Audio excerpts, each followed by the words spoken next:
जय Hind future officers. मैं सचिन शौकंद आप सभी का स्वागत करता हूं आपकी सुपर 100 की इस सीरीज़ में हमारे चैनल मानिकशा ऑफिसर्स एकेडमी पे। आज है डे 4 और आज फिर से हम हमारे जीएस का एक कंसेप्ट सीखेंगे और उसके बाद इंग्लिश के एक कंसेप्ट के एक रूल को हम सीखेंगे और प्रैक्टिस करेंगे हमारे टेलीग्राम चैनल पे। तो आज जो हम टॉपिक सीखने वाले हैं, जो कंसेप्ट समझने वाले हैं, वो हम हमारी लाइफ में हर दिन यूज़ करते हैं। उस एक कंसेप्ट के बिना हमारी लाइफ एक तरीके से अधूरी है। तो वो कंसेप्ट है हमारा हीट का और टेम्परेचर का। तो हीट और टेम्परेचर के इस कंसेप्ट को आज हम समझेंगे हमारे इस लेक्चर के अंदर। लेकिन उससे पहले हम डिस्कस कर लेते हैं हमारे एनडीए और सीडीएस के अपकमिंग बैचेस के बारे में। तो अगर आप प्रिपेयर कर रहे हैं एनडीए 2 और सीडीएस 2 के लिए और बहुत सीरियस होकर आप प्रिपेयर करना चाहते हैं, तो आप ऑनलाइन और ऑफलाइन हमारी क्लासेस के अंदर एनरोल कर सकते हैं। यहाँ पे हर सब्जेक्ट के लिए अलग एक्सपर्ट आपको वो सब्जेक्ट सिखाएंगे।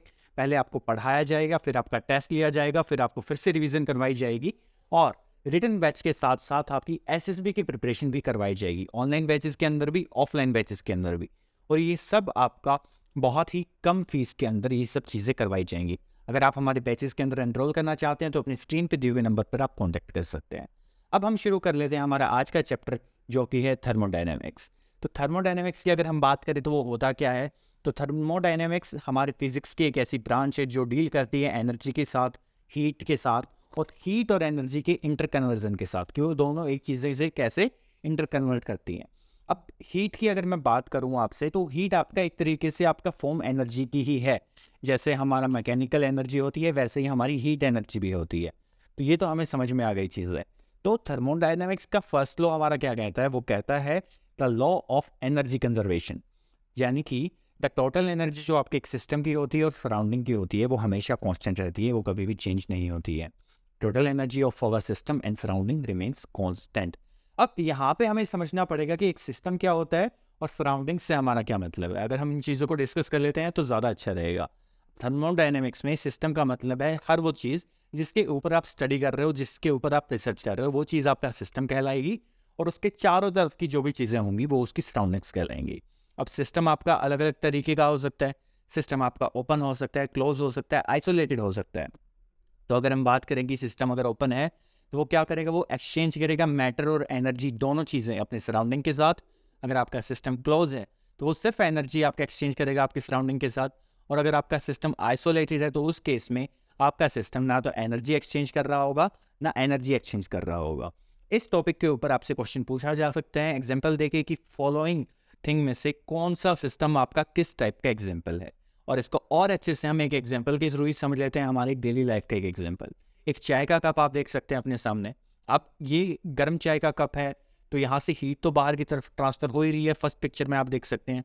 लेकिन भाप के फॉर्म में आपका जो लिक्विड है अंदर का, वो भी आपका बाहर की तरफ निकल रहा है। तो आपकी हीट और मास दोनों का ट्रांसफर आपके सिस्टम का सराउंडिंग के साथ हो रहा है। That means it is an example of open system.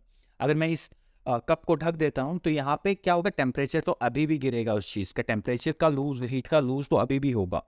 तो लेकिन मास का ट्रांसफर यहाँ पे नहीं होगा। तो it is an example of आपका क्लोज सिस्टम। और अगर मैं इसी को एक थर्मस फ्लास्क के अंदर रख देता हूँ तो यहाँ पे ना तो हीट का ट्रांसफर किसी फॉर्म में होगा, ना तो मास का ट्रांसफर किसी फॉर्म में होगा।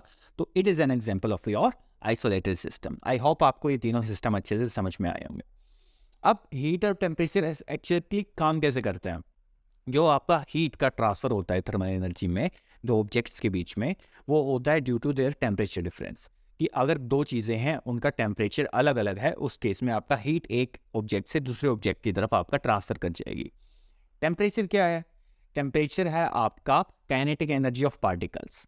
कि एक सब्सटेंस के अंदर जो पार्टिकल्स हैं उनकी काइनेटिक एनर्जी क्या है। अगर वो ज़्यादा है दैट मीन्स उसका टेम्परेचर हाई है, अगर वो कम है दैट मीन्स उसका टेम्परेचर लो है। तो हीट और टेम्परेचर के बीच में हमें डिफरेंस समझ में आता है। तो और ये बात भी हमें समझ में आती है कि टेम्परेचर आपका या हीट का फ्लो आपका हाई टेम्परेचर ऑब्जेक्ट से लो टेम्परेचर ऑब्जेक्ट की तरफ ही हमेशा होता है।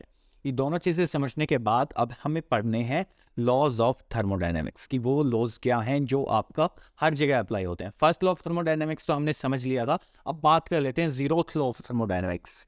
फर्स्ट से पहले भी, उससे भी बेसिक कोई चीज़ हो सकती है, तो वो कहलाएगी आपकी जीरोथ लॉ। तो जीरोथ लॉ ऑफ थर्मोडायनेमिक्स क्या कहते हैं? ये कहता है जब आपकी तीन बॉडीज आपके पास हैं, बॉडी ए, बी और सी। अगर आपकी बॉडी ए थर्मल इक्विलिब्रियम में है बॉडी बी के साथ, वहीं आपकी बॉडी बी थर्मल इक्विलिब्रियम में है बॉडी सी के साथ, तो आपकी बॉडी ए और बॉडी बी भी एक दूसरे के साथ थर्मल इक्विलिब्रियम में होगी। That is that simple. कि अगर आपका ए बी के इक्वल है, बी सी के इक्वल है, तो ए और सी भी एक दूसरे के इक्वल होंगे।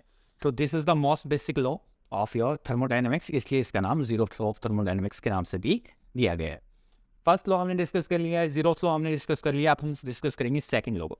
सेकंड लॉ जो होता है वो हमें इंट्रोड्यूस करता है एंट्रोपी से। अब एंट्रोपी क्या चीज़ होती है? एंट्रोपी होता है measure of degree of disorder, कि रैंडमनेस एक सिस्टम के अंदर कितनी है, क्या रैंडमनेस कम है या रैंडमनेस ज़्यादा है। तो इस चीज़ के बारे में हमें सेकंड लॉ ऑफ थर्मोडायनेमिक्स से पता लगता है।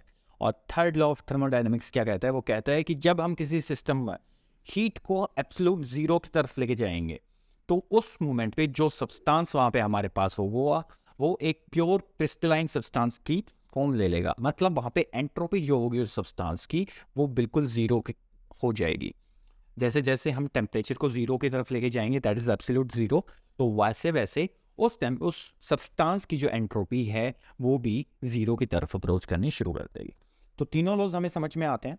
अब जो टॉपिक जहाँ से हमारे एग्जाम में सबसे ज़्यादा क्वेश्चन देखने को मिलते हैं वो है हीट ट्रांसफ़र। हीट ट्रांसफ़र किस तरीके से होता है? तो हीट ट्रांसफ़र आपका अलग अलग मेथड से होता है। One is conduction, one is convection and third is radiation. तीनों एग्जाम्पल्स को, तीनों हीट ट्रांसफ़र के मेथड को हम एक ही एग्जाम्पल से समझ लेते हैं। वो एग्जाम्पल हमारा है हमारे सामने कि यहाँ पे पानी उबल रहा है। इस मोमेंट पे आपका जो सोर्स है हीट का, वो आपका डायरेक्ट टच कर रहा है किसी ऑब्जेक्ट को, जिस वजह से वो गर्म हो रहा है। जब आपका हीट का ट्रांसफर डायरेक्ट कांटेक्ट की वजह से होता है तो उसको कहा जाता है कंडक्शन। जब आपका transfer of heat due to the movement of fluid की वजह से होता है, अगर आपका फ्लूइड खुद ही मूव कर रहा है, उस वजह से आपका हीट मूव कर रही है, तो उसको कहा जाता है कन्वेक्शन। जैसे हमारा पानी गर्म हो रहा है, उबल रहा है, उसको कन्वेक्शन हम कहेंगे। और थर्ड वन इज रेडिएशन, जहाँ पे इलेक्ट्रोमैग्नेटिक वेव्स की हेल्प से आपकी हीट के ट्रांसफर होता है, कि आप ना तो उसको टच किए हो किसी फॉर्म में, ना वो आपके ऊपर आ रहा है पानी की फॉर्म में या मॉइस्चर की फॉर्म में। उस टाइम पे जो जिस तरीके से इलेक्ट्रोमैग्नेटिक वेव्स की हेल्प से आपके पास जो गर्मी पहुंचती है वो रेडिएशन की फॉर्म में पहुंचती है। जैसे सूरज से हमारे पास धूप आती है, हमें गर्मी लगती है, तो रेडिएशन की फॉर्म में हमारे पास आती है। आई होप आपको ये टॉपिक समझ में आया होगा।